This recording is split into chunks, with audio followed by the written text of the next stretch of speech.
ரொம்ப நாளைக்கு அப்புறம் சூர்யாவோட 5ஆம் திரைப்படம் வெளியாச்சு. ஆகஸ்ட் 15ஆம் தேதி வெளியான இந்த படத்துடைய வசூல் பத்தி படத்தோட குழுவினர் ஒவ்வொரு நாள் ஒவ்வொரு மாதிரி சொல்லிட்டு இருந்தாங்க. ஆனா யார் எப்படி சொன்னாலும் படம் அந்த அளவுக்கு ஓடல அப்படிங்கிறது படம் வெளியான நாட்கள்ல இருந்து சுத்தி வந்துட்டு இருந்த எதிர்மறை கருத்துக்கள் நமக்கு சொல்லிடுச்சு. படத்துல நாயகியா சமந்தா நடிச்சிருந்தாங்க. தமிழ்ல பானா காத்தாடி அப்படிங்கிற படம் மூலமா அறிமுகமானவங்க. தமிழ்ல இந்த படத்துல அறிமுகமானாலும் இதுக்கு முன்னாடி நிறைய படங்கள் தெலுங்குல நடிச்சிருந்தாங்க. இப்போதைக்கு தெலுங்குல முன்னணி நடிகையா சமந்தா இருந்துட்டு இருக்காங்க.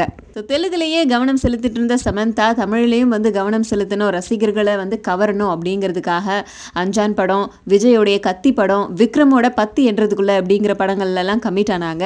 இந்த வரிசையில முதல் படமான அஞ்சான் வெளியாச்சு. அஞ்சான் வெளியாகி தோல்வி அடைஞ்சதை தொடர்ந்து இவங்க வெற்றி பயணத்துல போயிட்டு இருந்த தெலுங்கு இண்டஸ்ட்ரியிலையும் இவங்களுக்கு ஒரு சர்க்கிள் வந்திருக்கு. ரபாசா அப்படிங்கிற படம் இவங்க நடிச்ச படம் தான். இந்த படத்துல ஜூனியர் என்டிஆர் நடிச்சிருந்தாரு. இந்த படம் தோல்வி அடைஞ்சிருச்சு.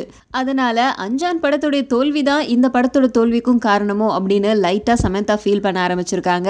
அண்ட் இன்னொரு முக்கியமான விஷயம் என்ன அப்படின்னு கேட்டா, அஞ்சான் படமா இருந்தாலும் சரி, ரபாசா படமா இருந்தாலும் சரி, ரெண்டுலயுமே சமந்தா கிளாமர் ரோல்ல தான் நடிச்சிருந்தாங்க.